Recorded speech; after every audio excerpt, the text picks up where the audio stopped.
I don't know. Maybe I should go to another game.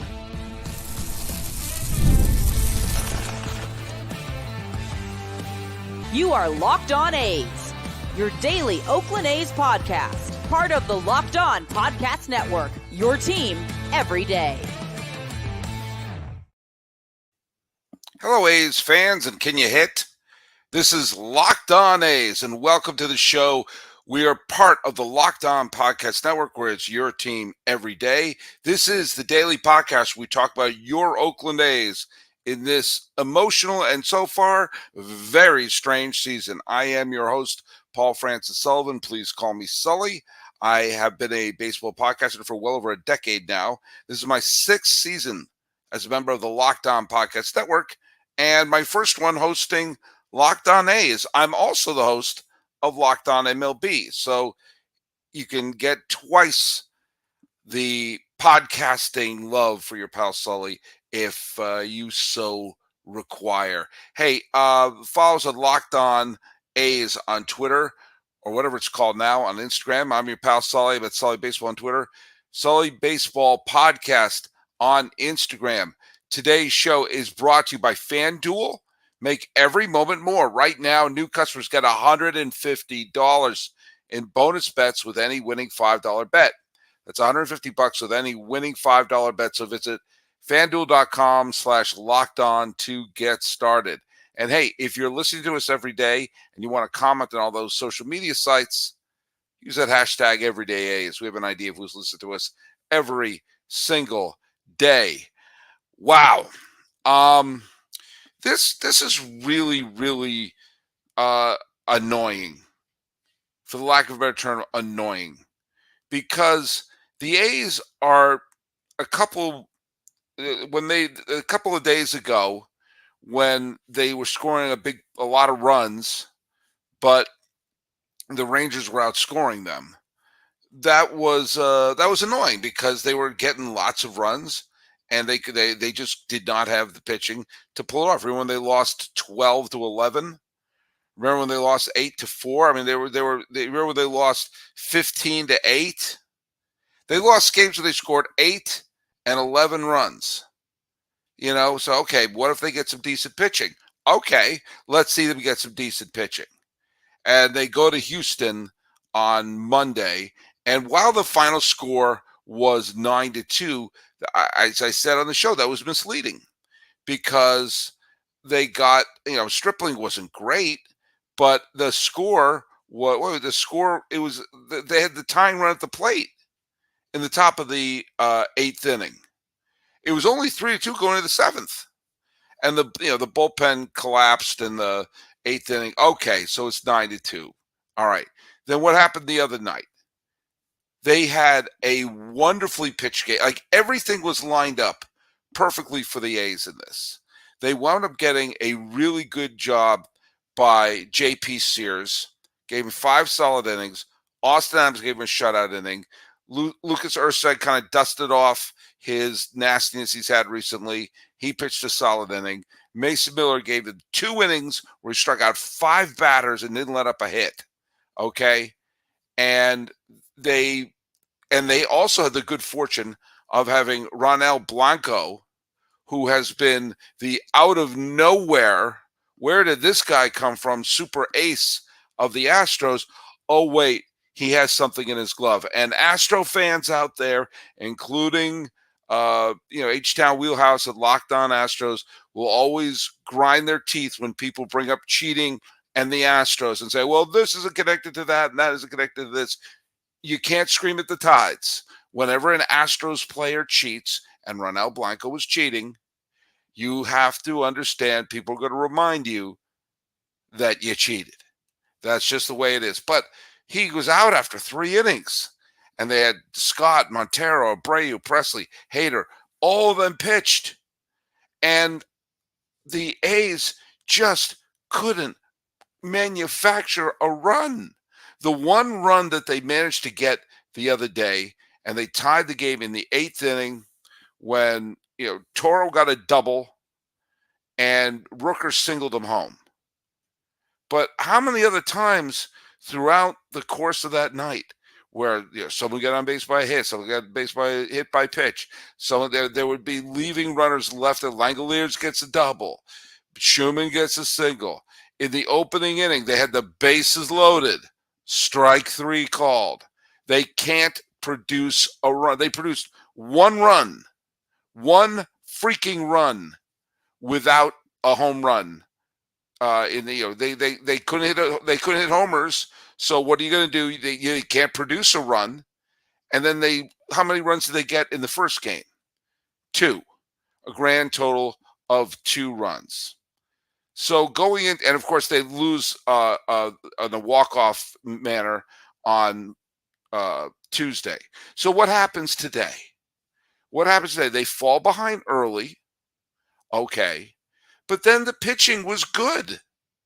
The pitching helped out. It was not a pitching problem. And the A's just could not put together a rally. They couldn't put anything together.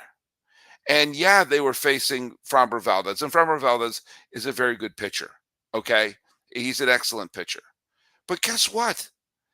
Brooks pitched wonderfully. He let up the 2 runs in the first, and then over the next 6 innings, he let up 1 run.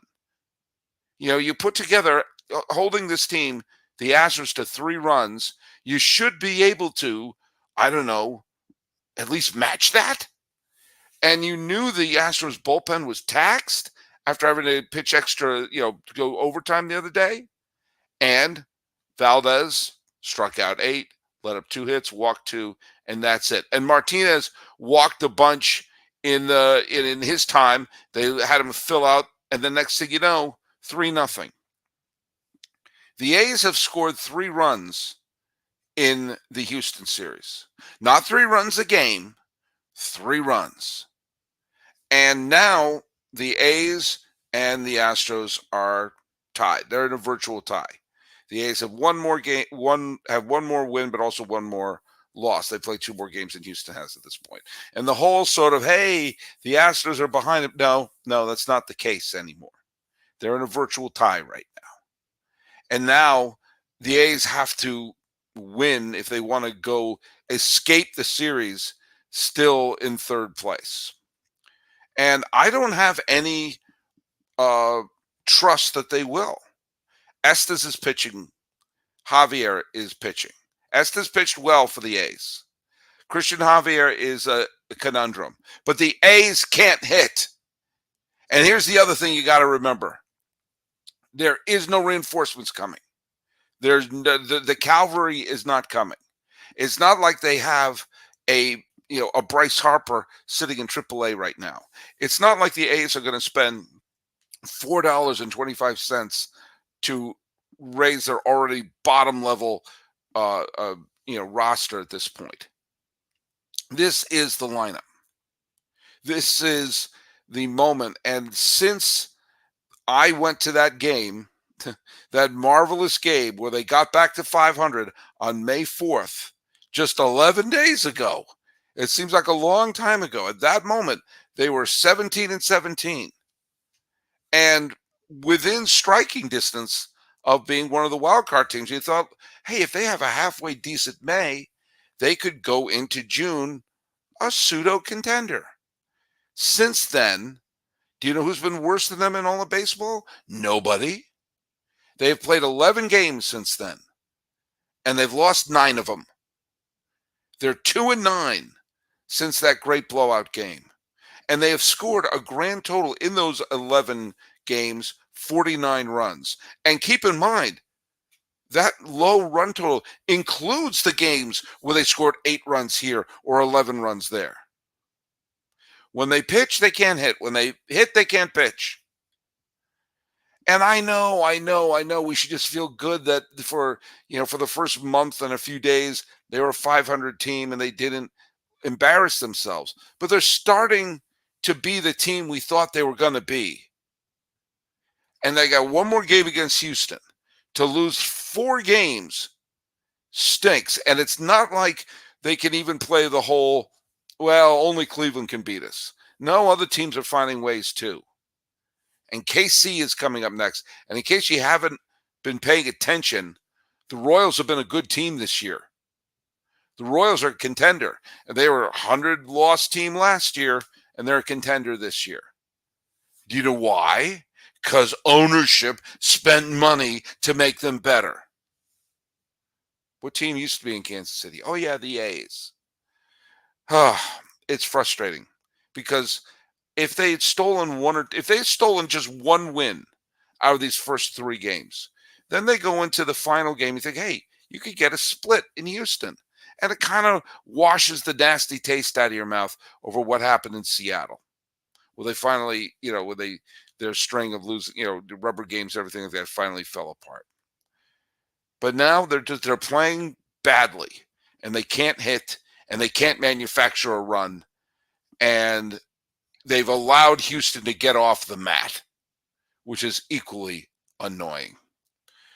When we come back, we're going to talk a little bit about some of the things that you all said and get some thoughts about the episode that I did regarding why the A's are where they are.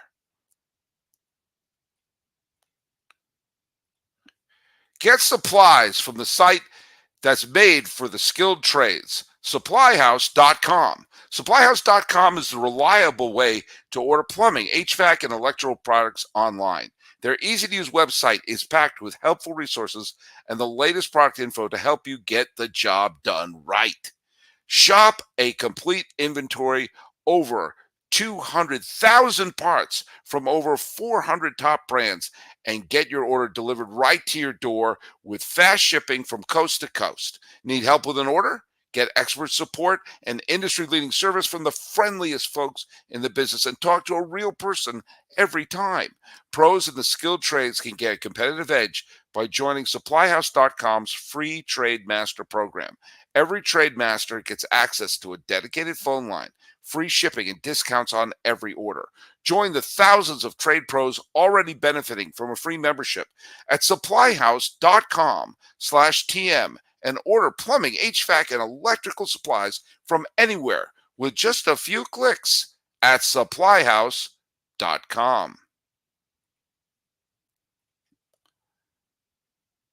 Hey, where are you getting your sports news? Have you made the switch to Locked On Sports Today?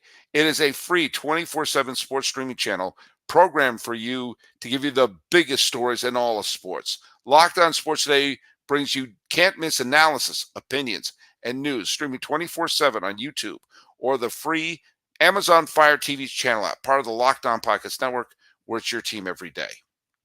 So I did an episode the other day that landed on my birthday because I decided to take my birthday off, but I didn't want to give you a day where there wasn't a show. So that's one of the reasons why I didn't cover uh, the game the other day, because, well, I booked a show early.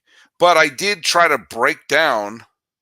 I did try to break down some of the things that went wrong over the years and how they went from being a team that was the model organization and a World Series champion and a regular pennant participant and looked like they're going to have the bay to themselves, to the mess that they're in right now.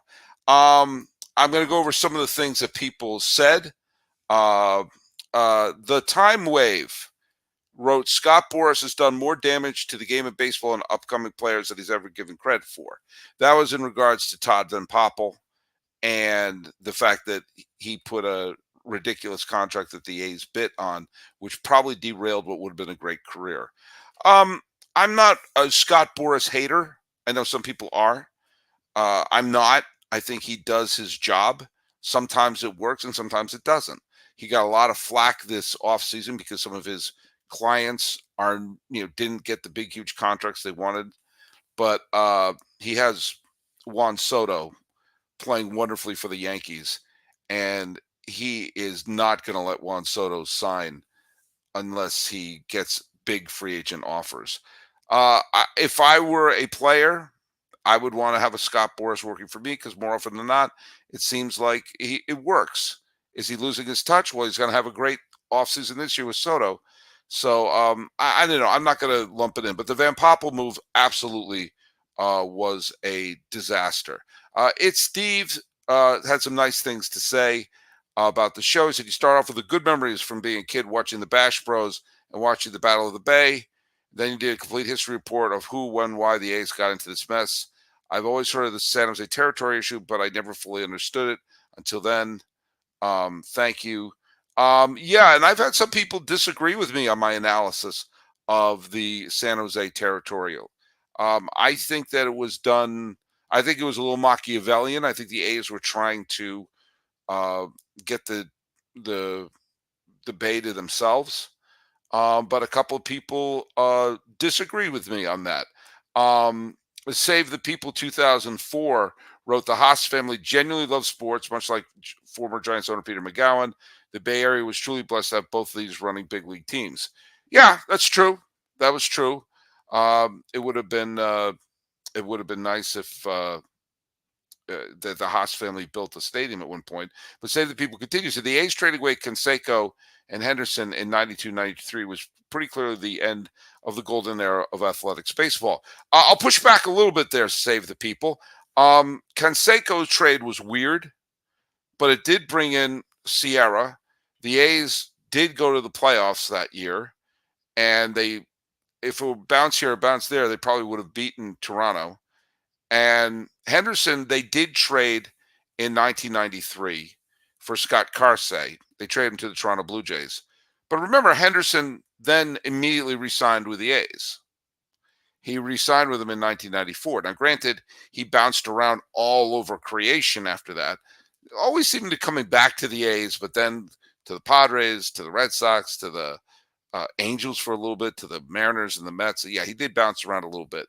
Trade away Canseco was a strange move because it did seem to change the identity of the team. It was kind of like when the Mets started trading away the players like Wally Backman and Kevin Mitchell and, Mookie Wilson and Lenny Dykstra. And they brought in people who, in theory, were good players, but it changed the personality of the team and they fell apart pretty quickly. Yeah, I'm sure Canseco is a monumental pain in the butt. I don't know what he said that was wrong about the steroid era. It seemed like everything he said turned out to be right. By the way, I'm just going to keep reading what Save the People. He wrote me a novel, by the way. Save the People. I actually printed out what you said, and I had to bind it, and then I read half of it, and I fell asleep, and then I read the rest of it. I estimate Vegas to be a tough baseball market due to population transplants. Yeah, I've been saying that all along. That it's tough to build baseball fandom with transplanted population. He was saying he's basically supporting an expansion team in Las Vegas. I don't even think an expansion team is going to work. I don't think it's a good market for baseball. And a couple of people, Ed Mac 42 had a great question. He said, "Is the move to Sacramento even approved by the Major League Baseball Players Association?" I'm not sure about that. I'm going to have to look into that. But to have major league players playing in a minor league facility, I can't believe they would be happy about that. And a couple of people, Stephen Colaterra, liked my comparing Al Davis's return to Oakland with Lennon and the Finland station. Yeah. I like comparisons like that. And but Wong Lee Bruce writes, the answer to keep the A's in Oakland is, if not Howard Turner, the Oakland Coliseum, going to a small market like Vegas, which looks like they may fall through. I absolutely think it's going to fall through. Or Sacramento is a huge loss of revenue. If Vivek Ranadive and John Fisher build in the sixth largest TV market, it's a sixth market that biggest TV market that they're sharing with a team. I think we got to be a little bit careful with that. They'll be making money hand over fist. Well, perhaps, but I think it's telling that when wealthy people don't build their own stadium and tell other people it's a great deal, that's what con artists say. Rob Manfred at some point will have to realize that moving into a small market is a financial hit for Major League Baseball brand. Yeah, he's got to be able to do that.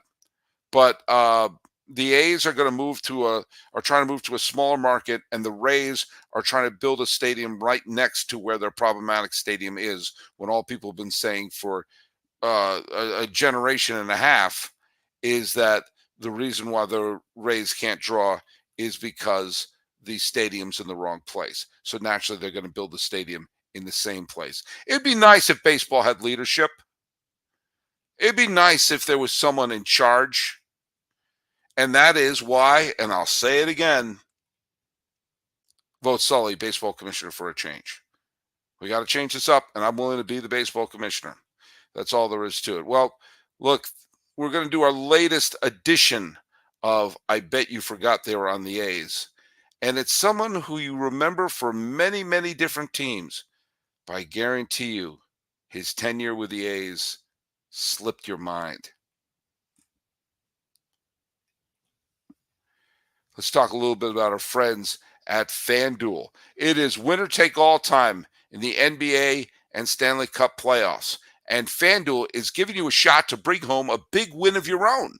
Right now, new customers get $150 in bonus bets with any winning $5 bet. That's $150 to bet on spreads, money lines, player props, and more. So visit FanDuel.com/lockedon and make every playoff shot count. FanDuel, it's America's #1 sportsbook. Hey, this is a quick reminder that Locked On has created the first ever national sports 24/7 streaming channel on YouTube, and now it's available on the Amazon Fire TV and the free Fire TV channel app. Locked On Sports Today is here for you 24/7, covering the top sports stories of the day with local experts of Locked On, plus our national shows covering every league. Find Locked On Sports Today now available on the free Fire TV channel app. The man who was on deck when Henry Aaron broke Babe Ruth's record was a man who played in the World Series for several teams and became the manager of the year 3 times and recently cemented his legacy as a Hall of Fame manager. That would be Mr. Johnny B. Baker Jr., better known as Dusty Baker. Dusty Baker, graduate of Del Campo High School, went to American River College in Sacramento, became not quite a star with Atlanta, but a solid all-around player, and played alongside Henry Aaron, who took him under his wing to a certain degree. But after Henry Aaron was moved from Atlanta to Milwaukee to finish his career out, not long after that, Baker was traded to the LA Dodgers. And as a member of the Dodgers, he wound up being part of the perfect combination of savvy veterans and great young players who were mixed with our brand new energetic manager, a man named Tommy Lasorda. And with that, Dusty Baker became an all-star. Dusty Baker became a tremendous all-around player who can hit home runs, who can steal bases, who had a high batting average, who played solid defense, and along the way had a couple of phenomenal postseason series. He was the MVP of the 1977 NLCS for the Dodgers, where he hit 2 home runs and had an OPS of 1.295. In the 78 ALCS, he batted .467 with an ERA over 1,000. And he also played wonderfully in the 81. He was a great NLCS player. In 4 league championship series, he combined for a .371 average and a 1.047 OPS with 3 home runs and 13 runs batted in 17 total games. He wound up winning a World Series as a member of the Dodgers, but oddly, around 1983, that great Dodger team was broken up, and several of those Dodger players from those great teams wound up playing with the A's. One of them was Dusty Baker, but it came by way of San Francisco. He was a free agent after the 1983 playoffs, and he moved from the Dodgers to the Giants. Played 1 weird year with the Giants where he played under Frank Robinson, and then was shipped to the A's, a man who was associated with the National League in every way, shape, or form, played his only seasons in the American League with the 1985 and 1986 Oakland A's.